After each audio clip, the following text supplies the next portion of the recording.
그릇된 문화 콘텐츠가 우리의 역사, 우리의 문화를 그릇되게 바꿀 수가 있습니다.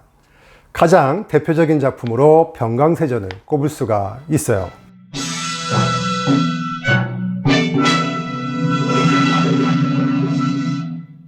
그쪽은 변서방이 틀림없으시고요.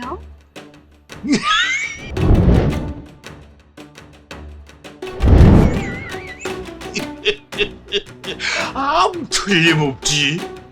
마누라 성씨가 온가요? 소문은 익히 들었으나 내 팔자 상부를 종목듯 하니 다시 난건 어찌 하면 궁합 먼저 벌터있고 1986년이죠. 당시에 그 이대근, 그 원미경 주연의 병강세 1탄이 대히트를 쳤습니다. 이에 힘입어서 2탄, 3탄이 연이어서 제작이 되었고 이들 작품도 히트를 쳤죠. 이 영화를 통해서 강세는 대물이에요. 옥녀는 생녀예요. 둘 다 음욕의 화신인 것이죠. 우리는 이렇게 그들을 인식할 수밖에 없었습니다. 그런데 이후에 시간이 흘러서 병강세전의 원전을 읽고 제가 굉장히 충격을 받았습니다. 그 자리에서 엉엉 울었던 기억이 납니다. 그 이유는 그들의 삶이 일단 너무나 슬펐고, 둘째는 그들의 정체성이 이 문화 콘텐츠로 인해서 또 영화로 인해서 왜곡되었던 현실이 슬펐던 것이죠. 오늘은 강세와 옥녀의 정체성에 대해서 설명을 드리려고 합니다.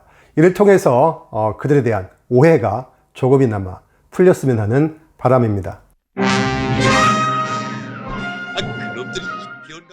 우선 그 옥녀부터 살펴볼게요. 옥녀는 평안도 월경촌에서 태어났습니다. 어려서부터 얼굴빛이 복숭아꽃처럼 불그스름했다고 하고요. 눈썹은 초승달을 닮았어요. 또 입술은 앵두 같았고 허리는 가녀린 버드나무를 닮았다고 합니다. 옥녀의 그 자태가 서시도 절대 따를 수 없다고 결론을 내고 있는데, 서시가 누구예요? 춘추전국 시대에 오나라 왕의 후궁이었어요. 중국 4대 미녀 중에 한 명이죠. 이렇게 옥녀는 아주 그 이쁜 외모를 갖고 태어났지만 반면에 청상살도 함께 갖고 태어났어요. 즉 남편을 징글징글하게 여일 팔자였습니다. 실제로 옥녀가 15살에 결혼을 하는데 첫날 밤에 신랑이 급사를 합니다. 그 이듬해 16살 때 신랑은 당창병에 걸려서 일종의 성병인데요, 또 죽게 됩니다. 17살 때는 용천병, 즉 문둥병에 걸려서 죽게 되고, 18살 때는 잘 살다가 마른 하늘에 날벼락을 맞고 죽어요. 19살 때는 도둑질을 하다가 관아에서 매맞다가 죽고요.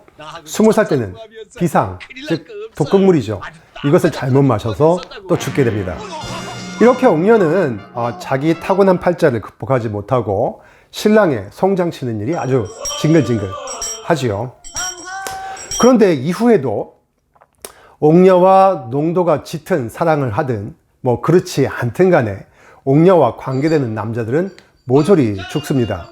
그럼에도 불구하고 남성들은 옥녀를 계속 탐하는 것이죠. 마을 사람들은 이를 편파적으로 이해했어요. 남성보다는 옥녀가 음탕한 여성이다. 그래서 마을에서 쫓아내야 한다. 결국에 이렇게 옥녀를 사회적으로 살인하고 마는 것이지요. 뭐 그리 탐이 난다고 덤볐다가 급살들을 맞는단 말이야.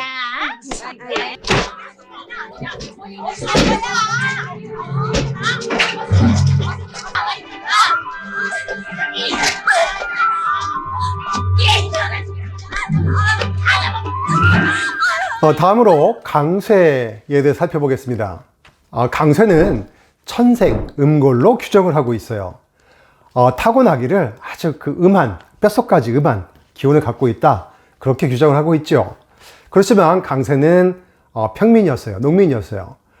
소작인이었는데 이후에 소작권을 빼앗기고 저작거리에서 불황자로, 일용직 노동자로 생활을 하고 있었던 터였습니다. 마을에서 쫓겨난 옥녀가 삼남 지역으로, 저 아랫역으로 내려가다가 중간 지점에서 강쇠를 만나게 됩니다. 하였으니 그대 성씨가 누구시오? 예, 나는 성은 옹가고요. 이름은 여옹녀입니다. 예. 까진 놈이 까진 놈 알아본다고 서로는 보자마자 천생 배필임을 알아요. 그리고 그 자리에서 바로 야합을 합니다. 그러면서 그 유명한 기물타령을 부르게 돼요. 기물이라고 하는 것은 기이한 물건을 보고 타령, 신나게 노래를 부르는 것이죠. 먼저 강세가 옥녀의 성기를 보고 노래 불러요. 이상이도 생겼구나. 낭이도 생. 낭에게도 생겼네. 늙은 형이 되어던가 물만 돌고 이는 없구나. 늙은 중에 입같이 털은 돋았는데 이는 나지 않았다. 소나기를 맞았는지 언덕이 깊게 패여 있고 도끼날을 맞았는지 금이 바로 서 있다. 마치 돈붓꽃 같다 라고 했어요. 또한 옥답같이 어찌 이렇게 촉촉히 젖어 있는가, 그러면서 그 형상을 조개, 곶감씨, 잘 익어서 터진 으름, 닭벼슬로 묘사를 하고 있고, 결론적으로 조개도 있고 곶감도 있고 또 으름도 있고 닭도 있으니 제사상은 걱정 없다라고 얘기를 해요.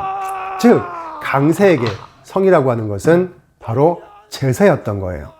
제사란 결국에 정착을 하고 결혼을 하고 자식을 낳고 그 자식이 나를 위해서 제사를 지내주는 것이죠.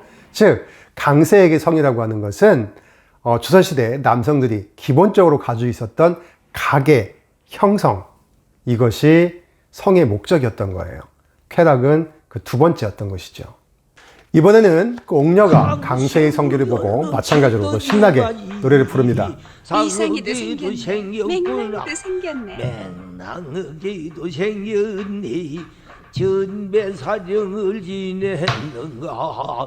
쌍걸랑을 늦게 차고 오고온 문에 굴러던가. 꼭대기를 집어쓰고 뒷자리 주인이 던가. 빈대가니가 되었고 꽂혀지던 쌍걸랑, 자루 모양의 큰 주머니인데요. 이것이 쌍이에요. 쌍걸랑을 달았는지, 즉 그 강세의 고환을 이야기하고 있죠. 복덕이는 갓이에요. 갓을 쓰고 있네. 즉 그 강세의 그 귀두의 표피를 이야기하고 있어요. 냇가에 물레방아인지 떨구덩 끄덕끄덕 하면서 나에게 인사를 하네. 그러면서 그 형상이 제법 절구대를 닮았다고 하고 있죠. 물레방아도 있고 절구대도 있고 또 걸랑도 있어요. 이런 것들이 있으니 이제 나는 살림살이 걱정 없다, 이렇게 결론을 내는 거예요. 즉 옥녀에게 성이라고 하는 것은 바로 살림살이였던 거예요. 즉 마을을 쫓겨난 옥녀가 할 수 있는 것이라고는 몸을 파는 것밖에 없었어요. 이곳저곳을 떠돌며 들병이 하는 신세를 이제는 청산을 하고 정착을 해서 또 자식을 낳고 또 남편의 보호 아래에서 지금보다는 보다 안정적인 삶을 살 수 있겠구나, 그렇게 생각했던 것이 바로 옥녀의 성의 목표였던 거예요. 쾌락은 강세와 마찬가지로 그 다음이었던 것이죠. 이렇게 야합을 하고 두 사람은 지리산으로 들어가서 한동안 잘 삽니다.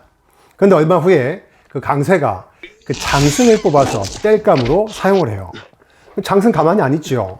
그 전국에 있는 1만 8천여 장승들을 불러 모아서 병균을 하나하나씩 집어넣습니다. 강세는 하룻밤 사이에 산송장이 된 것이죠.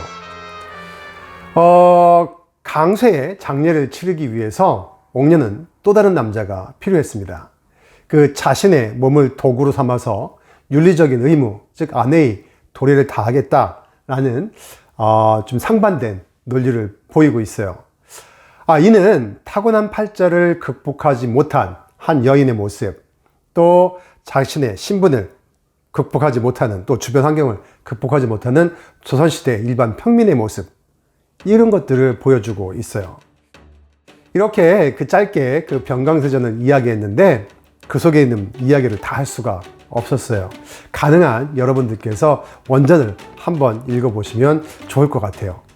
그 원전을 천천히 읽어보시면 정말로 살아가기 위해서 몸부림쳤던 당시의 민중들의 어떤 아주 아픈 그 사연들을 만나볼 수가 있어요. 결국 이것이 고전이잖아요. 저 고전을 통해서 당시의 역사를 이해하고 당시의 사람들의 모습을 이해하고 결국 이런 걸 통해서 인간의 그 모습을 알아가는 거라고 볼 수 있겠습니다. 병강세전 충분히 그런 작품인데 아까 얘기했던 것처럼 안타깝게도 지금은 힘의 화신, 생명 이렇게 전락되어 있죠. 우리가 바르게 이해했으면 좋겠습니다.